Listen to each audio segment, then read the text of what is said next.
உங்கள் ஜாய் டிவியில் திங்கள் முதல் சனி வரை இரவு 10 மணி முதல் 10:30 மணி வரையும் மற்றும் ஒவ்வொரு வெள்ளியும் மாலை 8:30 மணி முதல் 9:30 மணி வரை. செங்கடல் இருந்தாலும் வைப்பண்டா ஒரு ஸ்டெப்பு முன்னாடி, எரிகோ வந்தாலும் வைப்பண்டா ஒரு ஸ்டெப்பு முன்னாடி, யோர்தான் வந்தாலும் வைப்பண்டா ஒரு ஸ்டெப்பு முன்னாடி, கோலியாத்து வந்தாலும் வைப்பண்டா ஒரு ஸ்டெப்பு முன்னாடி, பின்னாடி மட்டும் வச்சிட மாட்டேன். ரிவைவல் நைட் என்ற நிகழ்ச்சியின் மூலமாக தீர்க்க தரிசன செய்திகளை சகோதரர் பீட்டர் எல்விஸ் பிரசங்கிப்பார் மற்றும் சகோதரி அனிதா பீட்டர் அவர்கள் துதி ஆராதனை ஏறெடுப்பார்கள்.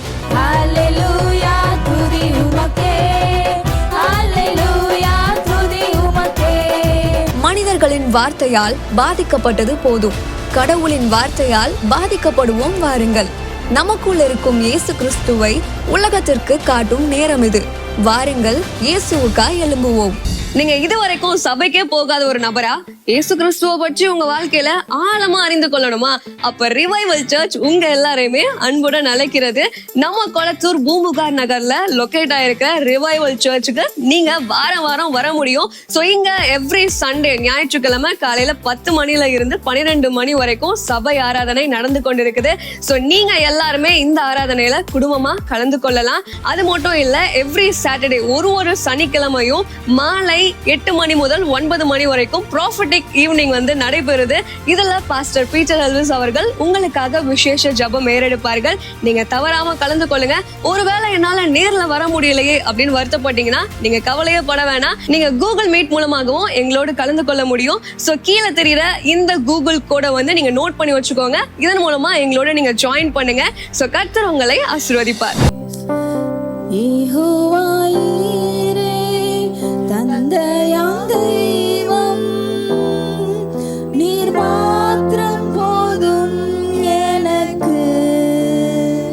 யெகோவா ராஃபா சுகம் தரும் தெய்வம், உம் தழும்புகளால் சுகமானோம். யெகோவா ஷம்மா என் கூட இருப்பீர், என் தேவையெல்லாம் சந்திப்பீர். யெகோவா ஷம்மா என் கூட இருப்பீர், என் தேவையெல்லாம் சந்திப்பீர். நீர் மாத்திரம் போதும், நீர் மாத்திரம் போதும், நீர் மாத்திரம் போதும் எனக்கு. நீங்க மட்டும் போதும்னு சொல்லுங்களேன் எல்லாம் ஆண்டவரை பார்த்து. நீங்க மாத்திரம் போதும்பா, நீங்க போதும்னு சொல்லுங்க. நீர் மாத்திரம் போதும் எனக்கு. யெகோவா எலோஹிம் சிருஷ்டிப்பின் தேவனே, உம் வார்த்தையால் உருவாக்கினீர். யெகோவா பரிசுத்தர் உன்னதர் நீரே, உம்மை போல் வேறு தேவன் இல்லை.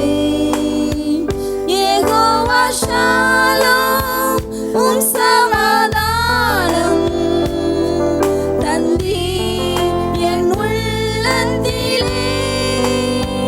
யெகோவா ஷாலோம் உம் சமாதானம் தந்தீர் என் உள்ளத்திலே. நீர் மாத்திரம் போதும், நீர் மாத்திரம் போதும், நீர் மாத்திரம் போதும், மாத்திரம் போதும் எனக்கு. எல்லாம் நீங்க எங்க இருந்தாலும் அவரை பார்த்து சொல்லுங்க. நீர் மாத்திரம் போதும், நீங்க போதும். நீர் மாத்திரம் போதும், நீர் மாத்திரம் போதும் எனக்கு. இயேசுவே நீரே என் ஆத்ம நேசர், என் மேல் எவ்வளவு அன்பு கூர்ந்தீர். என்னையே மீட்க உம்மையே தந்தீர். உம் அன்பிற்கு இணையில்லையே. என் வாழ்நாள் முழுதும் உமக்காக வாழ்வேன். நீரே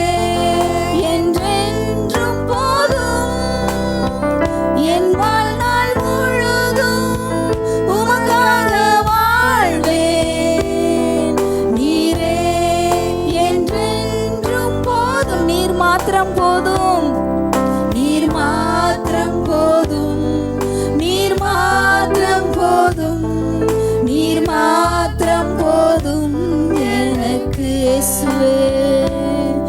நீர் மாத்திரம் போதும், நீர் மாத்திரம் போதும், நீர் மாத்திரம் போதும் எனக்கு.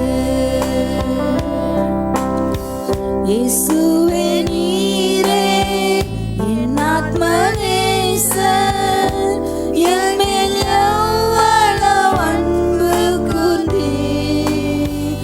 என்னையே மீட்க உம்மையே தந்தீர், உம் அன்பிற்கு இணையில்லையே.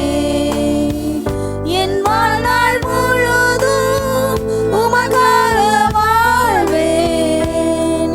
நீரே என்றென்றும் போதும், என் வாழ்நாள் முழுதும் உமக்காக வாழ்வேன்.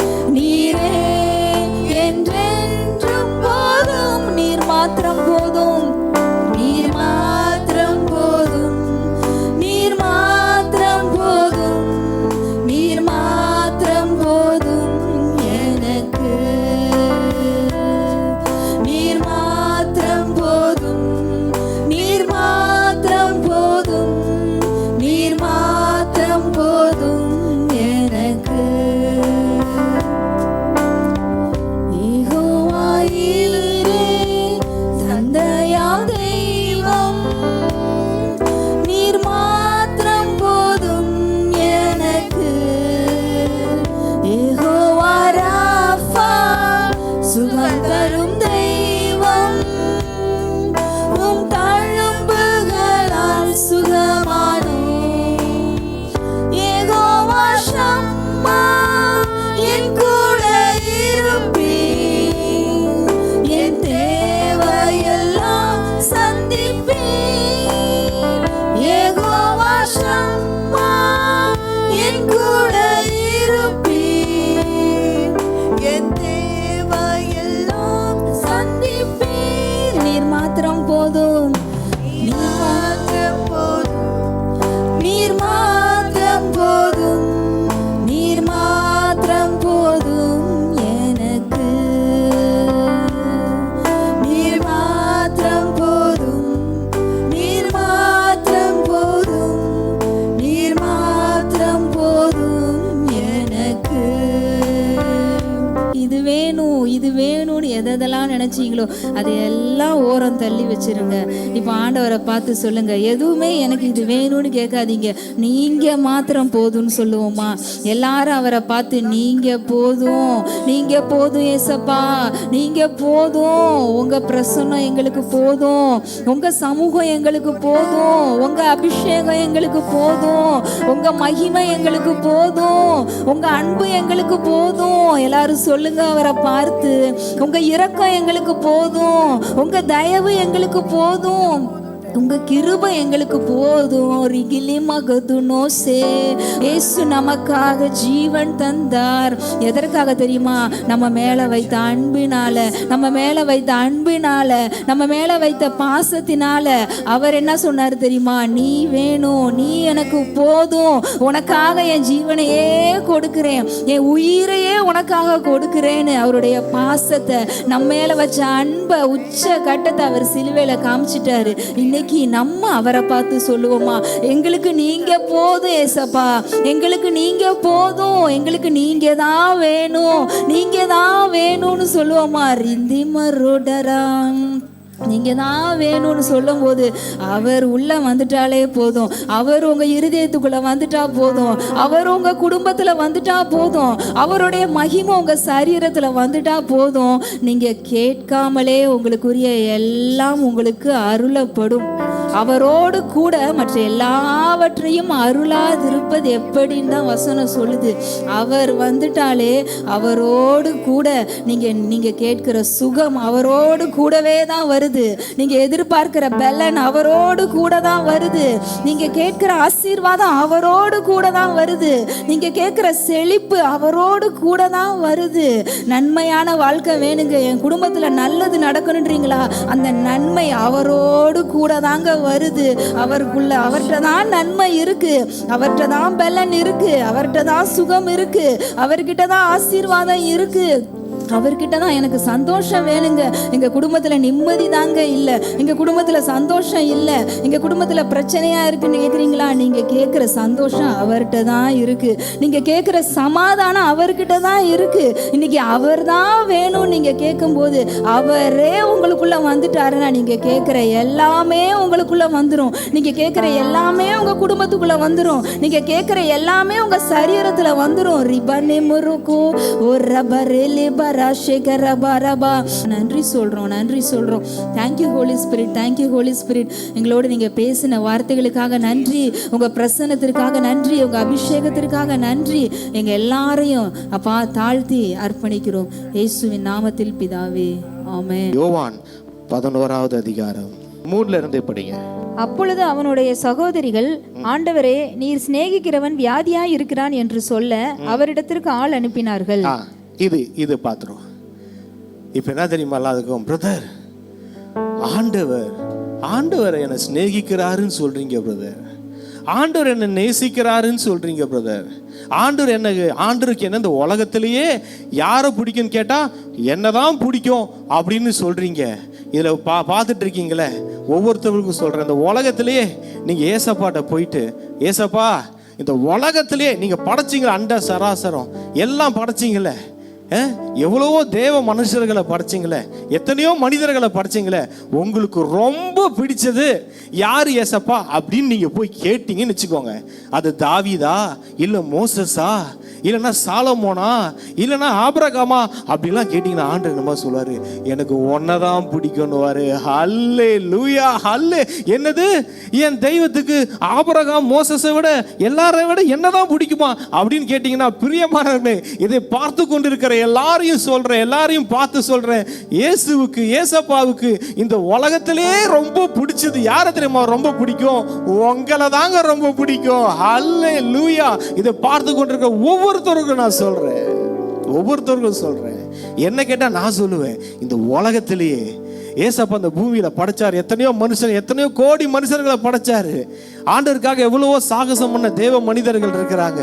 எல்லாரும் மத்தியிலையும் நான் போய் ஆண்டவர்கிட்ட, ஆண்டவரே இந்த உலகத்துல யாரு ஆண்டவரே உங்களுக்கு ரொம்ப பிடிக்கும்னா, ஏசப்பா என்னை பார்த்து ஒன்னதான் சொல்ல எனக்கு ரொம்ப பிடிக்கும்னுவாரு. ஹல்லே லூயா, ஹல்லே லூயா.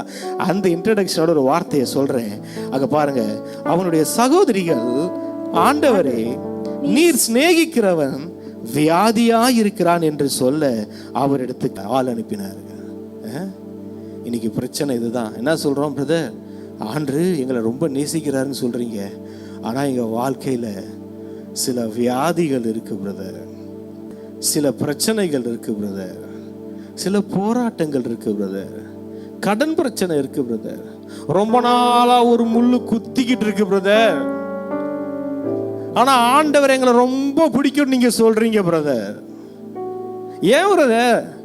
கிதியோன் கேட்டார் பாருங்க, கர்த்தர் எங்களோடு இருந்தால் இவைகள் எல்லாம் எங்களுக்கு நேரிடுவானேன் அப்படின்னாரு பாருங்க. அந்த மாதிரி எங்க கர்த்தர் கூட இருக்கிறாரா, எங்களை தான் ரொம்ப பிடிக்கும்னு சொல்றீங்க, ஆனா எங்களுக்கு தாங்க பிரச்சனையே அதிகமா இருக்கு, எங்களுக்கு தாங்க போராட்டம் அதிகமா இருக்கு அப்படின்னு சொல்றீங்களா? அங்க பாருங்க, அங்கேயே யோவான்லயே பாக்குறோம், வசனம் சொல்றது, நீ சிநேகிக்கிறவன் வியாதியா இருக்கிறான். ஹல்லே லூயா, ஹல்லே லூயா.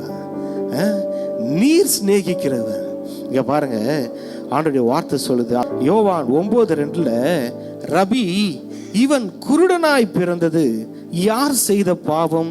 இவன் செய்த பாவமோ இவனை பெற்றவர்கள் செய்த பாவமோ என்று கேட்டார்கள். இயேசு பிரதியுத்தரமாக, அது இவன் செய்த பாவமும் அல்ல, இவனை பெற்றவர்கள் செய்த பாவமும் அல்ல, தேவனுடைய கிரியைகள் இவனிடத்தில் வெளிப்படும் பொருட்டு இப்படி பிறந்தான். ஹல்லே லூயா. பிரியமானவர்களே, நான் சொல்றேன், நல்லா கேட்டுக்கோங்க. உங்க வாழ்க்கையில ஏதோ ஒன்று வந்துருச்சு, ஏதோ ஒரு பிரச்சனை, வியாதியோ, ஏதோ கடன் பிரச்சனையோ, ஏதோ ஒரு ப்ராப்ளத்துல நீங்க போராடிட்டு இருக்கீங்க. அது ஏன் வந்துச்சுன்னு உட்காந்து ஆராய்ச்சி பண்ணாதீங்க. அது எதனால வந்துச்சு அப்படின்னு ஆராய்ச்சி பண்ணாதீங்க. அது எதனால வந்துச்சோ, அது எக்ஸோ ஒய்யோ சட்டோ, ஒருவேளை நான் பண்ண பாவமா, இல்லை பெற்றோர்கள் செய்த பாவமா, இல்லை பரம்பரை பாவமா, அந்த லிஸ்ட்லாம் நமக்கு வேணாங்க. வசனம் சொல்லுது பாருங்க, ஆண்டவர் சொல்றாரு, இயேசு அதை கேட்ட பொழுது, இந்த வியாதி மரணத்துக்கு ஏதுவாயிராமல் தேவனுடைய மகிமை விளங்குவதற்கு ஏதுவாய் இருக்கிறது. தேவனுடைய குமாரனும் அதனால் மகிமைப்படுவார் என்றார். ஹல்லேலூயா. பிரியமானவர்களே, ஆண்டவர் உங்களுக்கு சொல்ல சொன்ன ஒரு வார்த்தையை சொல்றேன். இன்னைக்கு ஏதோ ஒரு வியாதியை நீங்க ஃபேஸ் பண்ணிட்டு இருக்கீங்க, ஏதோ ஒரு பிரச்சனையில இருக்கிறீங்க, ஏதோ ஒரு போராட்டத்தில் இருக்கீங்க. உங்களுக்கு கிடைக்க வேண்டிய, நியாயமா கிடைக்க வேண்டிய சொத்துக்கள் கிடைக்காம இருக்கலாம், உங்களுக்கு நியாயம் செய்யப்படாம இருக்கலாம், உங்களுக்கு எதிராக சில காரியங்கள் இருக்கலாம். அது ஏன் வந்துச்சுன்னு உட்காந்து நீங்க டிஸ்கஸ் பண்ணிட்டு இருக்காதீங்க. அது இப்படி வந்து இதனால வந்துச்சா இல்ல அதனால வந்துச்சா? ஏசப்பா சொல்றாரு, எப்பா அது எதனால வந்துச்சோ அதெல்லாம் விட்டுடு, ஆனா நான் ஒண்ணு செய்யறேன், அதுல என்னுடைய மகிமையை நான் வெளிப்படுத்த ஆயத்தமா இருக்கிறேன். ஹல்லேலூயா, ஹல்லேலூயா. பிரியமானவர்களே, நான் சொல்றேன், தேவனுடைய தீர்க்கதரிசியா இருந்து சொல்றேன், இப்ப நீங்க ஃபேஸ் பண்ணிட்டு இருக்கீங்களா, அது எந்த ப்ராப்ளமோ, எந்த நோயோ, எந்த வியாதியோ, அதுல தேவனுடைய மகிமை வெளியரங்கமாக போகிறது. ஹல்லேலூயா, ஹல்லேலூயா. வசனம் சொல்லுது, இந்த வியாதி மரணத்துக்கு ஏதுவாயிராமல். நான் சொல்றேன் பாருங்க, இப்ப நீங்க பார்த்துக்கிட்டு இருக்கிற பிரச்சனை அது மரணத்துக்கு ஏதுவானது இல்ல. அது உங்க வாழ்க்கையை முடிச்சிடும் நினைக்கிறீங்களா? இல்ல. அததான் ஆண்டவர் சொல்றாரு. இன்னைக்கு எல்லாருக்கும் தீர்க்க தரிசனமா சொல்றேன், இன்னைக்கு நீங்க ஃபேஸ் பண்ணிக்கிட்டு இருக்கிற ப்ராப்ளம் உங்க லைஃபை முடிச்சிடும் நினைக்கிறீங்களா? அது இல்லைன்றார் ஆண்டவர். அது மரணத்துக்கு ஏதுவானது இல்லை.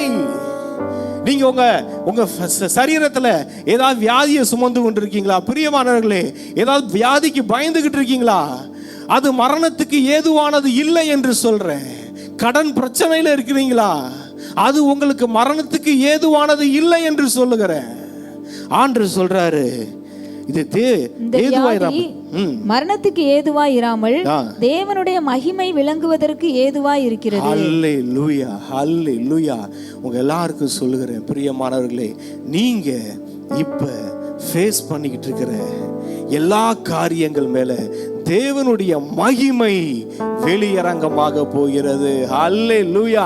ஒருவேளை நீங்க ஒரு கடன் பிரச்சனையில் இருக்கீங்கன்னு வச்சுக்கோங்களேன், அந்த கடன் பிரச்சனையில தேவனுடைய மகிமை வெளியரங்கமாகி கொண்டு இருக்கிறது. நீங்க ஏதாவது ஒரு வியாதியில இருக்கிறேன்னு வச்சுக்கோங்களேன், அந்த வியாதியில தேவனுடைய மகிமை வெளியரங்கமாக போகிறது. ஹல்லேலூயா.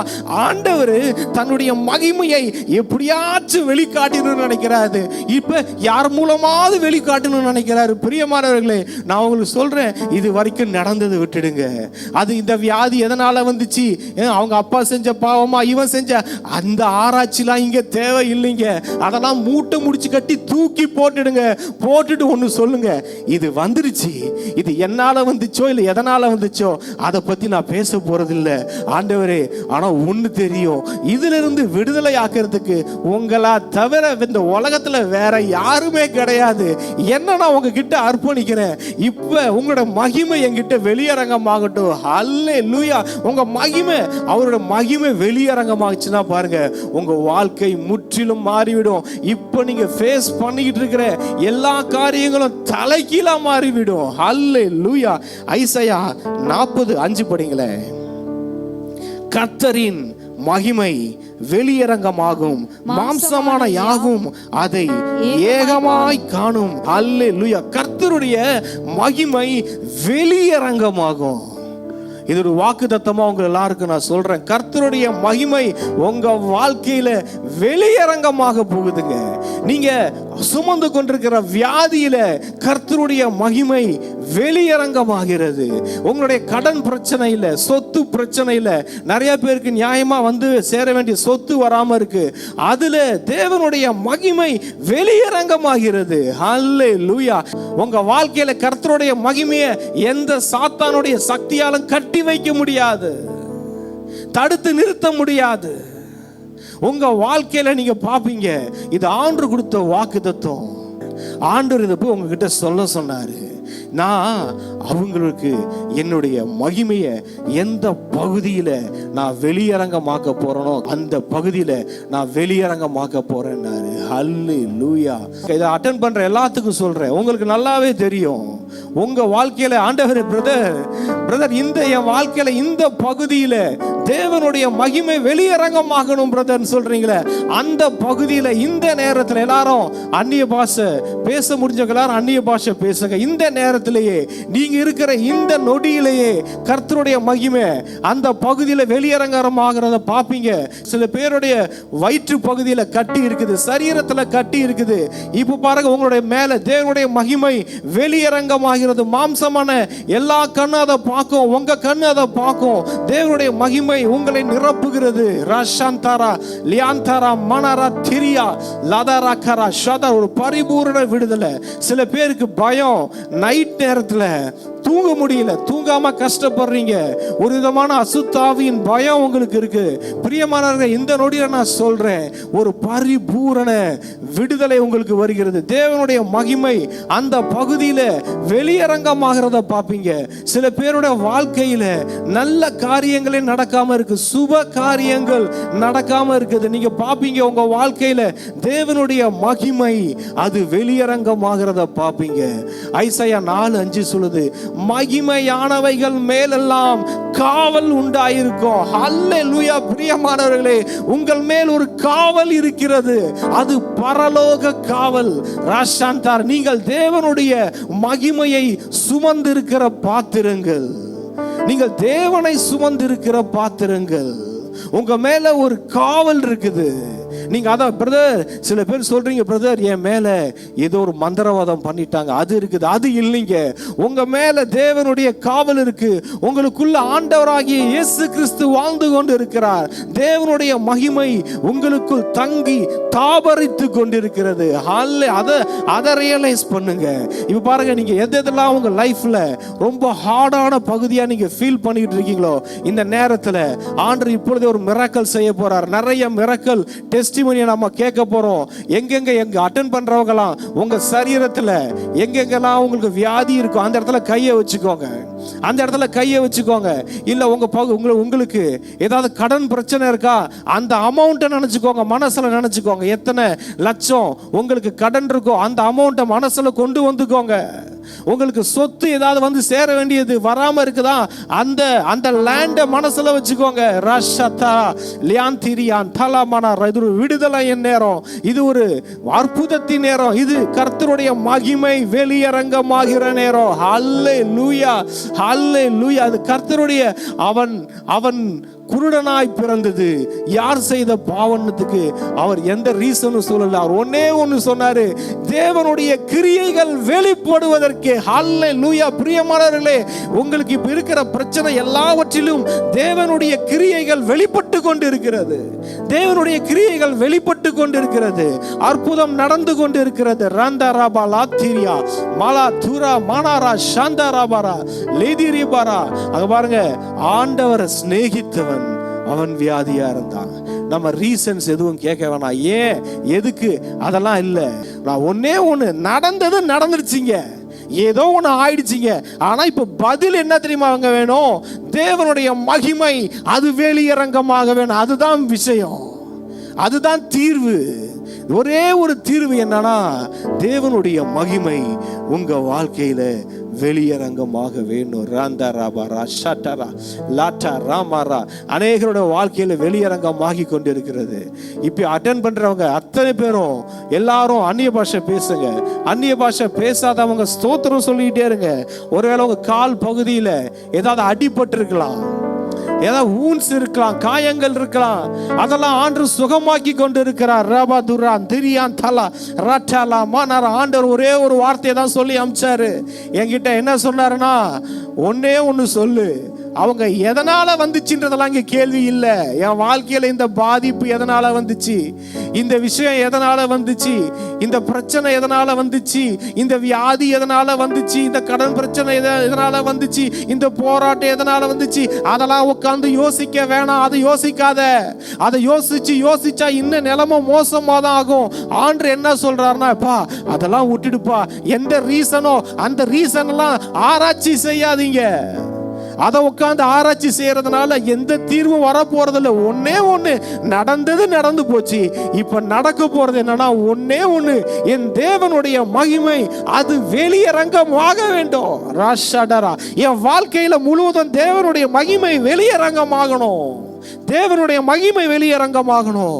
உங்க வாழ்க்கையில தேவனுடைய மகிமை வெளியரங்கமாக ஆயத்தமா இருக்கிறது. யோசுவா 10:24-25 பார்ப்போம். இஸ்ரவேலுக்கு எதிராக 5 ராஜாக்கள் வருவாங்க. அந்த 5 ராஜாக்களையும் ஆண்டவர் யோசுவா கையில ஒப்பு கொடுப்பார். அந்த 5 ராஜாக்களையும் யோசுவா பிடிச்சு கொண்டு வந்து அவர்களை தலை குனிய வைத்து அதிபதிகளை நோக்கி அவர்கள் கழுத்திலே போய் உங்கள் கால்களை வையுங்கள் அப்படின்னு சொல்லுவாரு.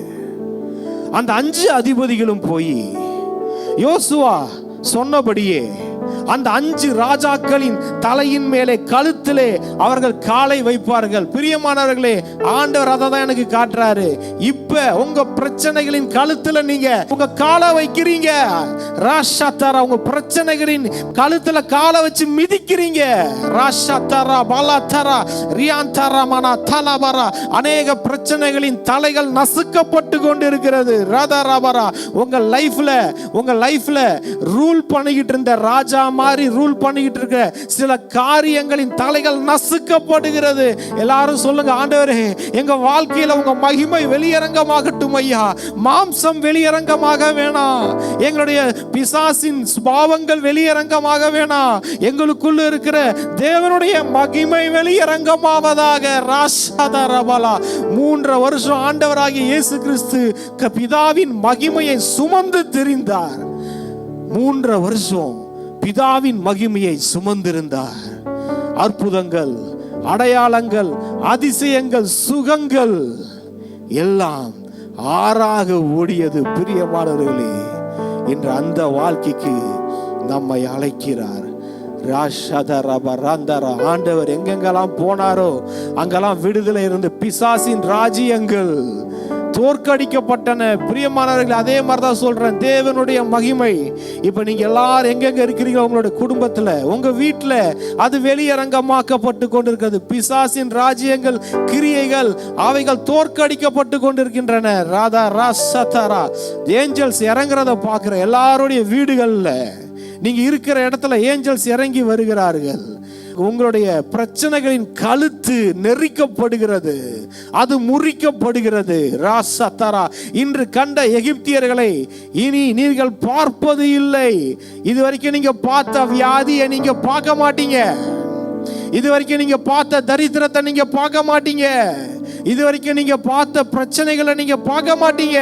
நிறைய காரியங்கள் வேரோடு பிடுங்கப்பட்டு கொண்டிருக்கிறது, வேரோடு பிடுங்கப்பட்டு கொண்டிருக்கிறது. பிரியமானவர்களே, உங்களை விட்டு கொடுங்க. சொல்லுங்க, ஆண்டவரே உங்க மகிமை என் மேல வெளியரங்கமாகட்டும் ஐயா. உங்களோட மகிமை, சில பேருக்கு பிறந்ததுல இருந்தே சில குறைகள் இருக்கு. பிறந்தது தாயின் கருவில இருந்தே பிறந்தது. அந்த குருடனை கேட்டாங்க பாருங்க, அந்த மாதிரி நீங்க தாயின் கருவுல பிறந்ததுல இருந்தே சில குறைகள் உங்ககிட்ட இருக்கு. சின்ன வயசுல இருந்தே சில குறைகள் இருக்கு. அந்த குறைகள்லாம் நிறைவாய் மாறி கொண்டிருக்கிறது. அந்த குறைகள் எல்லாம் நிறைவாய் மாறி கொண்டிருக்கிறது. பிரியமானவர்களே, இது ஒரு மகிமையின் நேரம். கர்த்தருடைய மகிமை வெளியரங்கமாகுகிற நேரம். கர்த்தருடைய மகிமை வெளியரங்கமாகுகிற நேரம். உங்களை விட்டு கொடுங்க. எந்த அளவுக்கு விட்டு கொடுக்குறீங்களோ சொல்லுங்க, ஆண்டவரே உங்களுடைய மகிமை வெளியரங்கமாகட்டும். உங்களுடைய மகிமை எனக்குள்ள வெளியரங்கமாகட்டும். இன்னும் எந்தெந்த இடத்துல உங்களுடைய மகிமை, கடவுளுடைய மகிமை வெளியரங்கமாகணுமோ அந்த பகுதிகள் எல்லாம் அப்பா உங்களுடைய மகிமை, சுகமளிக்கும் மகிமை, என்னை செழிப்பாக்கும் மகிமை, என்னை சந்தோஷமாக வாழ வைக்கும் மகிமை, என்னை உயர்த்தும் தேவனின் மகிமை அப்பா அது வெளியரங்கமாவதாக. ராசேதியாந்தரா ஊதரா ஆண்டவர் சொல்றாரு, ஓ மேல அப்பா உதிக்கிற என்னுடைய மகிமை. நிறைய பேருடைய சொத்துக்கள் உங்களுக்கு வர வேண்டிய சொத்துக்கள்ல சைன் போடுறத பார்க்குறேன். நியாயமா உங்களுக்கு வந்து சேர வேண்டிய எல்லா ஷேரும் வந்து சேரும். அதுக்கு தரமாட்டேன்னு உங்களுக்கு எதிர்த்து நிற்கிற ஆட்கள் அவர்களே வந்து உங்ககிட்ட கொடுப்பாங்க. அதை ஆண்டவர் செய்வாரு. பயப்படும் தேவ பிள்ளைகளை குறித்த பயம். உங்களுக்கு விரோதிக்கிறவர்கள் உங்களை குறித்து பயப்படுவார்கள். ஏன்னா உங்க மேல தேவனுடைய மகிமை இருக்கு. அந்த மகிமை உங்களை வாழ வைக்கும். அந்த மகிமை உங்கள் சத்துருக்களை பயம்புறுத்தும்.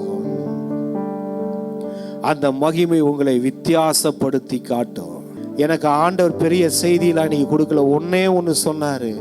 தேவனுடைய மகிமைய பத்தி பேச சொன்னாரு. அவங்க வாழ்க்கையில நான் தேவன் என்னன்னா என்னுடைய மகிமையை வெளியரங்கமாக்க நான் ஆசையா இருக்கிறேன். அதை தான் சொன்னாரு. இன்னைக்கு ஈவினிங் நான் எல்லாருடைய வாழ்க்கையில அவனுடைய மகிமையை நான் வெளியரங்கமாக்குறேன்னு தான் சொன்னாரு. ஹல்லேலூயா, ஹல்லேலூயா. மீண்டும் அடுத்த சனிக்கிழமை பார்ப்போம். கர்த்தர் பெரிய காரியங்களை செய்வார். God bless you. Amen. நீங்க இதுவரைக்கும் சபைக்கே போகாத ஒரு நபரா இயேசு கிறிஸ்துவ பற்றி உங்க வாழ்க்கையில ஆழமா அறிந்து கொள்ளணுமா? அப்ப ரிவைவல் சர்ச் உங்க எல்லாரையுமே அன்புடன் அழைக்கிறது. நம்ம கொளத்தூர் பூம்புகார் நகர்ல லொகேட் ஆயிருக்க ரிவைவல் சர்ச்சுக்கு நீங்க வாரம் வர முடியும். சோ இங்க எவ்ரி சண்டே ஞாயிற்றுக்கிழமை காலையில 10 மணில இருந்து 12 மணி வரைக்கும் சபை ஆராதனை நடந்து கொண்டிருக்குது. சோ நீங்க எல்லாருமே இந்த ஆராதனையில குடும்பமா கலந்து கொள்ளலாம். அது மட்டும் இல்ல, எவ்ரி சாட்டர்டே ஒரு சனிக்கிழமையும் மாலை 8 மணி முதல் 9 மணி வரைக்கும் ப்ராஃபட்டிக் ஈவினிங் வந்து நடைபெறுது. இதுல பாஸ்டர் பீட்டர் எல்விஸ் அவர்கள் உங்களுக்காக விசேஷ ஜெபம் ஏறெடுப்பார்கள். நீங்க தவறாம கலந்து கொள்ளுங்க. ஒருவேளை என்னால நேர்ல வர முடியலையே அப்படின்னு வருத்தப்பட்டீங்கன்னா நீங்க கவலையே பட வேணாம். நீங்க கூகுள் மீட் மூலமாகவும் எங்களோடு கலந்து கொள்ள முடியும். சோ கீழே தெரியுற இந்த கூகுள் கோடை வந்து நீங்க நோட் பண்ணி வச்சுக்கோங்க. இதன் மூலமா எங்களோட நீங்க ஜாயின் பண்ணுங்க. சோ கர்த்தர் உங்களை ஆசீர்வதிப்பார். இந்த ஊழியத்தை ஜெபத்தினாலும் காணிக்கைகளினாலும் தாங்கும்படி உங்களை நாங்க அன்புடன் அழைக்கிறோம். காணிக்கை அனுப்ப விரும்புகிறவர்கள் ஸ்கிரீன்ல தெரியுற இந்த டீடைல்ஸை பார்த்து நீங்க அனுப்பலாம். கர்த்தர் உங்களை ஆசீர்வதிப்பார்.